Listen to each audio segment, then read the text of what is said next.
নমস্কাৰ বন্ধুসকল, আজি আপোনাক ক'বলৈ ওলাইছোঁ আমাৰ অসমত আজি সৰ্বানন্দ সোণোৱাল ডাঙৰীৰ যিখন চৰকাৰ আছে তেখেতৰ মন্ত্ৰীৰ পদৰ হাল সলনি কৰিলে আৰু মন্ত্ৰী পদৰ বিস্তাৰ কৰিলে।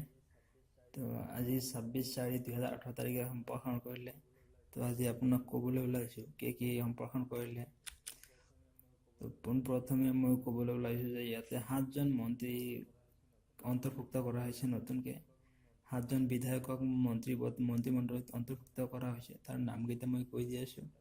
সিদ্ধাৰ্থ ভট্টাচাৰ্য, 2 নম্বৰত আছে ভৱেশ কলিতা, 3 নম্বৰত আছে চন্দন ব্ৰহ্ম, 4 নম্বৰত আছে ফণীভূষণ চৌধুৰী, 5 নম্বৰত আছে সোম ৰং হাং, 6 নম্বৰত আছে তপন গগৈ, 7 নম্বৰত আছে পীয়ুষ হাজৰিকা।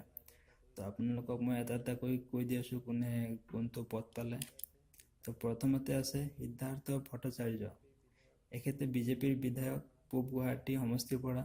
এখেতে পাইছে কেবিনেট মন্ত্ৰী। তাৰপিছত আছে ভৱেশ কলিতা। এখেতে বিজেপিৰ বিধায়ক, ৰঙিয়া সমষ্টিৰ পৰা। এখেতে পাইছে স্বতন্ত্ৰ ৰাজ্যিক মন্ত্ৰী। এখেতৰ পিছত আছে চন্দন ব্ৰহ্ম, BPFৰ বিধায়ক হয়। এখেতে চিডলি বিধানসভা সমষ্টিৰ হয়। এখেতে পাইছে কেবিনেট মন্ত্ৰী। ইয়াৰ পিছত আছে অগপৰ জ্যেষ্ঠ নেতা ফণীভূষণ চৌধুৰী। এখেতে বঙাইগাঁৱৰ বিধায়ক হয়।